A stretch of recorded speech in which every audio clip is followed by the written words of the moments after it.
Добра вечер, вие сте со програмата на КТВ, во продолжение следува Дневникот. Хроничната бубрежна болест представува сериозен глобален здравствен предизвик, а најчести причини за оштетување на бубрезите се дијабетесот и покачениот крвен притисок, изјави денеска по повод одбележувањето на Светскиот ден на бубрегот, кој годинава се одбележува под мотото "Здрави бубрези за сите, се грижиме за пациентите и ја заштитуваме планетата", министерот за здравство Алиу. Министерот за здравство Азир Алиу денеска ја посети клиниката за нефрологија по повод одбележувањето на Светскиот ден на бубрегот. Годинава овој ден се одбележува под мотото "Здрави бубрези за сите, се грижиме за пациентите и ја заштитуваме планетата". Хроничната бубрежна болест представува сериозен глобален здравствен предизвик, а најчести причини за оштетување на бубрезите се дијабетот и покачениот крвен притисок. Министерството за здравство дава силна поддршка за органодарителството и во континуитет работиме на подигање на свесноста за значењето на овој врвен чин на хуманост. По тој повод во соработка со граѓанскиот сектор досега се одржаа трибини во Охрид и Битола, а на 27 март ќе се одржат и трибина во Штип. Целта на трибините е преку учество на лекари и експерти во областа на трансплантација, пациенти, донори и представници на верските заедници да се отвори јавна дискусија за значењето на органодарителството, медицинските факти, законските аспекти, како и за животните приказни на пациентите кои чекаат или веќе добиле трансплантација, посочи министерот Алиу.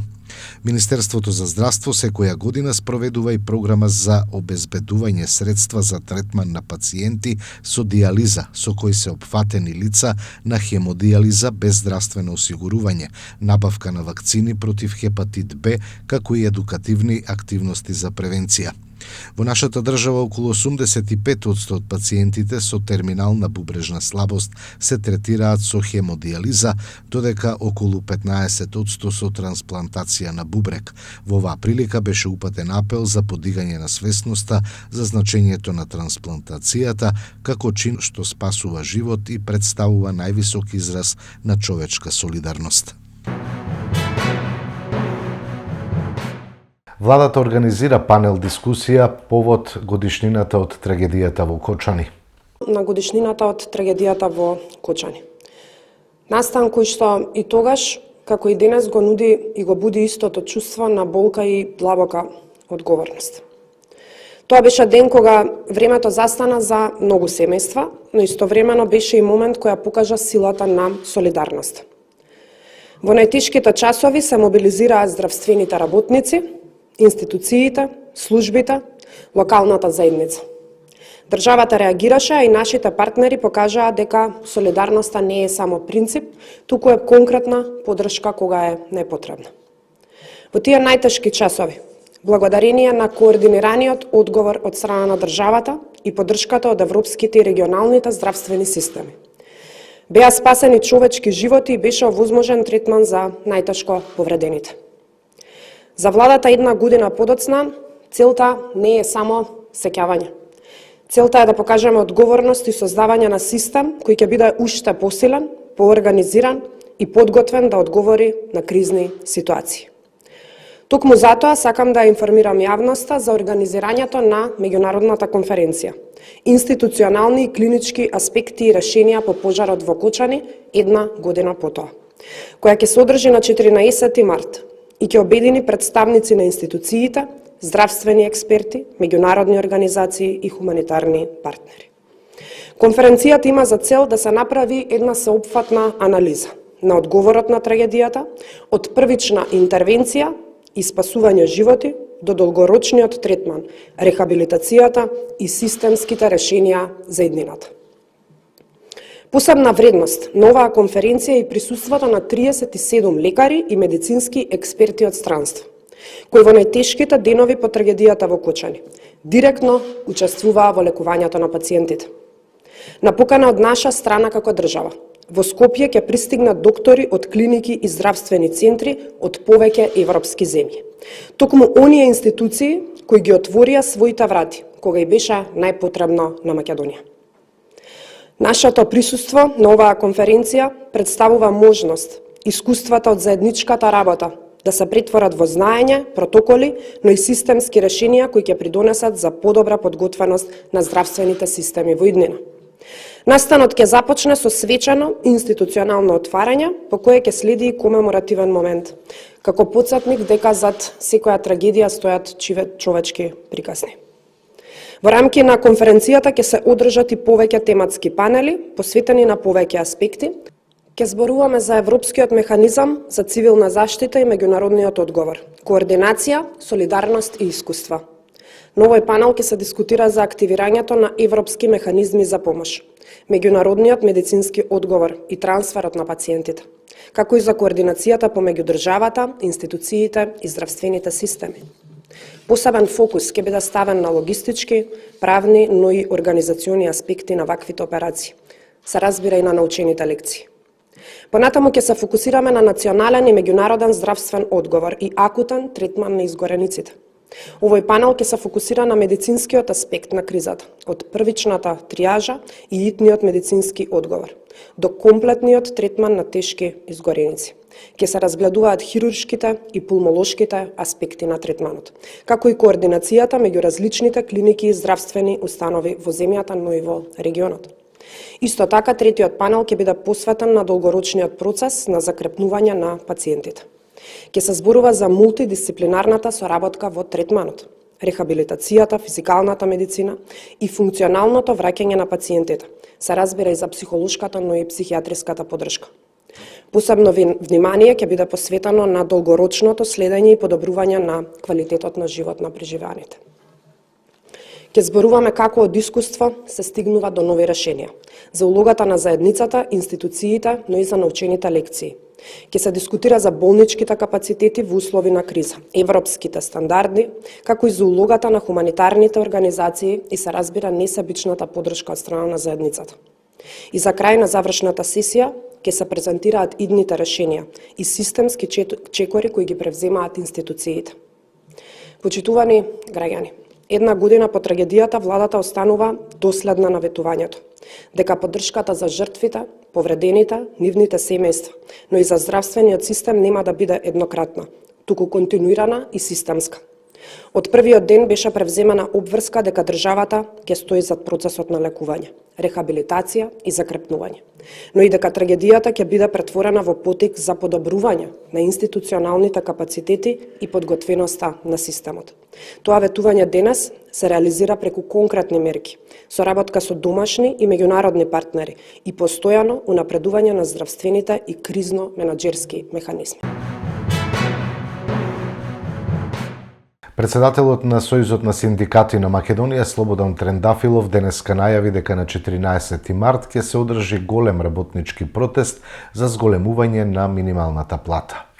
Сметаме дека 1667 денари усогласување само на минималната плата е недоволно во овие услови во кои живееме, затоа што трошоците за живот секојдневно растат, а особено заради тоа што вредноста на синдикалната минимална кошница за само 2 месеци е зголемена за 2000 денари. Тие сметаат дека вие сте задоволни со ништо или со ронки наспроти луксузот кој им го возможувате нив. Затоа ве повикуваме сите, членовите на Сојузот на синдикатите на Македонија, работниците, членовите и на другите синдикати чии лидери не се борат за вашите плати, да ни се придружите во сабота во 12 часот и 5 минути од предработничкиот дом за да упатиме нова порака дека платите, минималната плата мора да се зголемат на сите.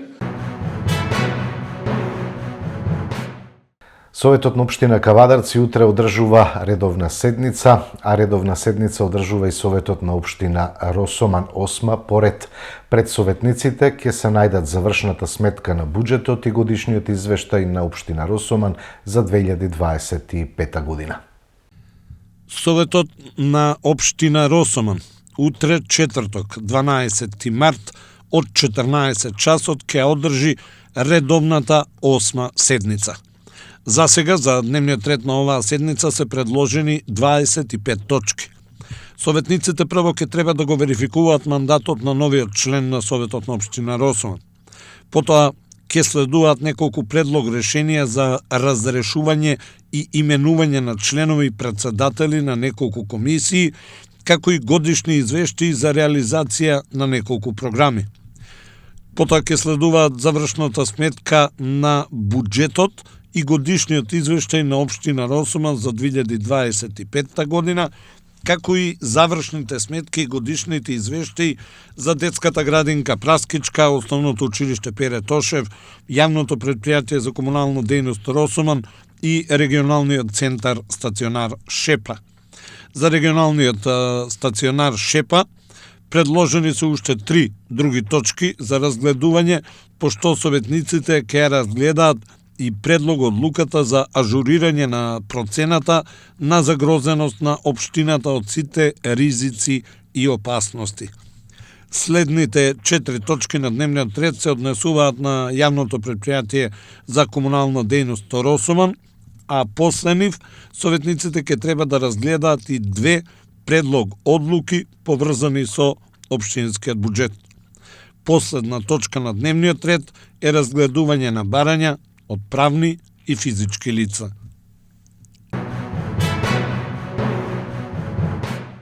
Седницата на Советот на општина Кавадарци утре ќе можете да ја следите во живо на програмата на КТВ. Продолжуваме со останатите содржини.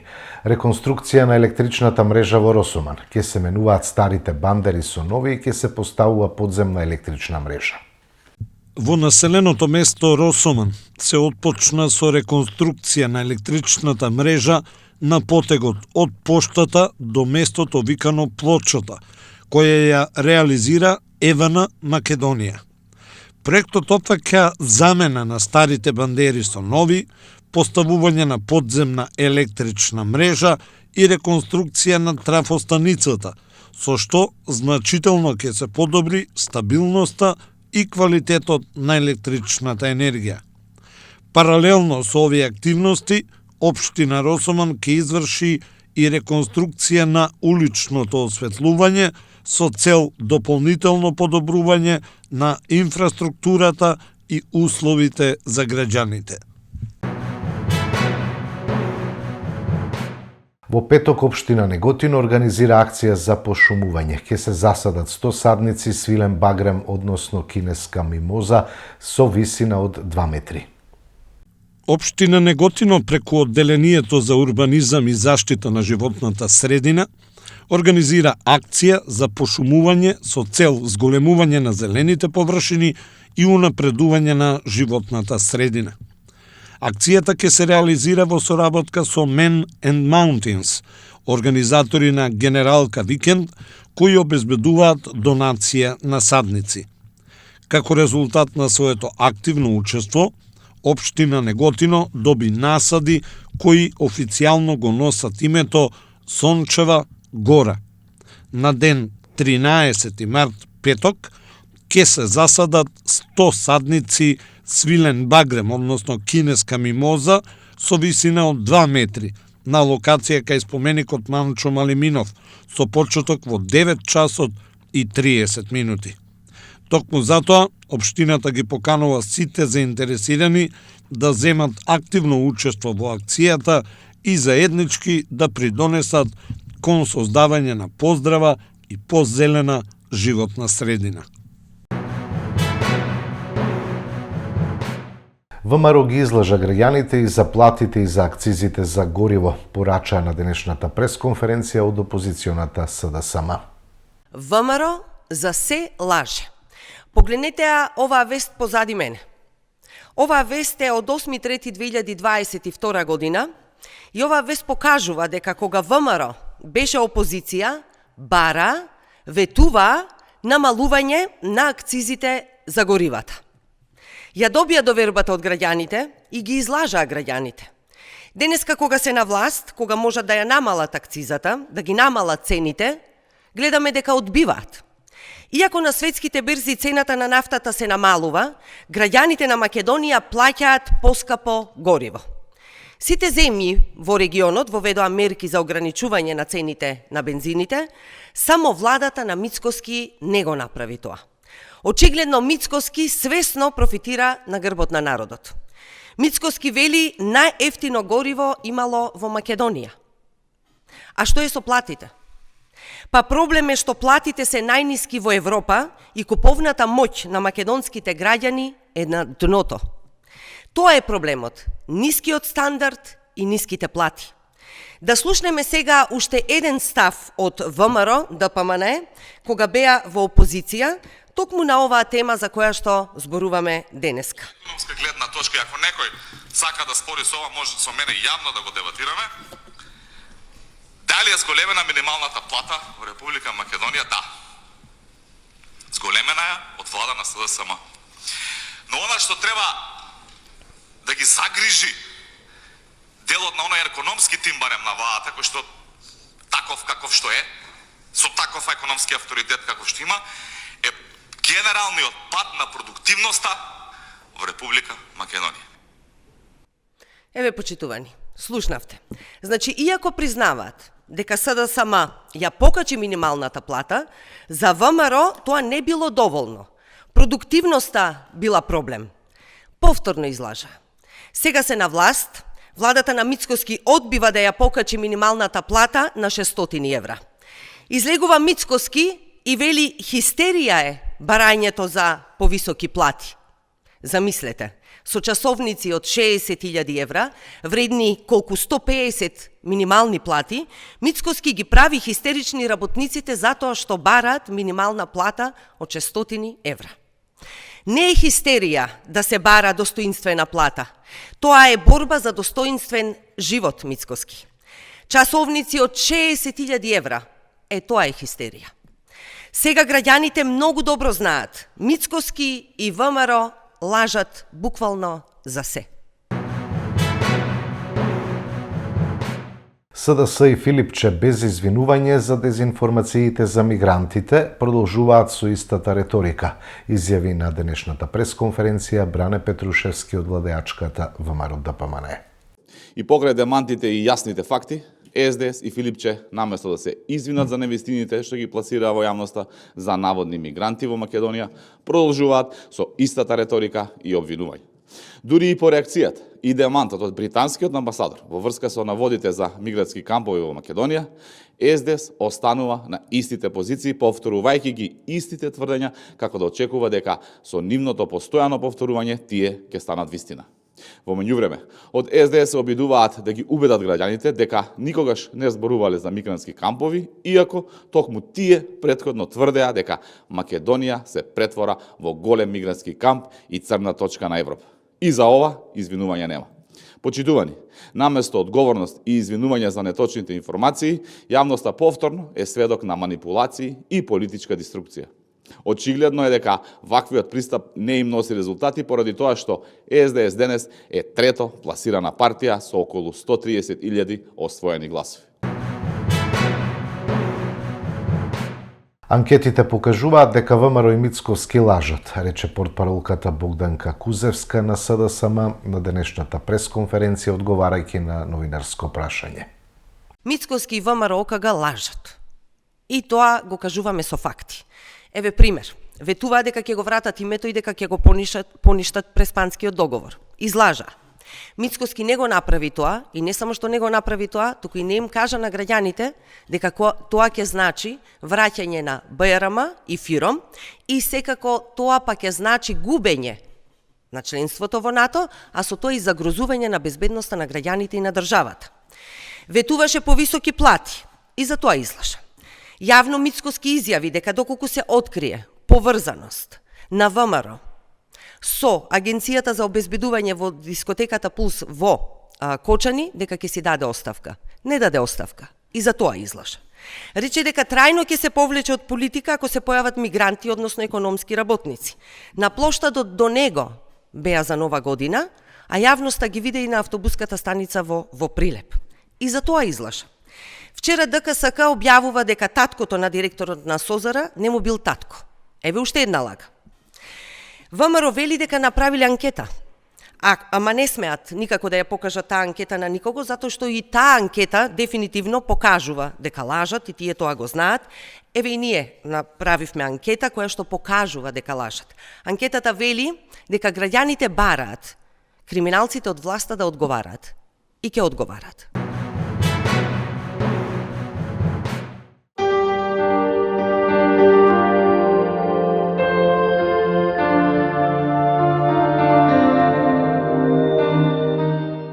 Времето утре ќе биде сончево со мала локална облачност, ќе дува слаб до умерен променлив ветер, а температурата ќе се движи од -7 до 20. Во деновите од викендот и во почетокот на новата седмица, времето ќе биде променливо облачно со повремени локални врнежи од дожд.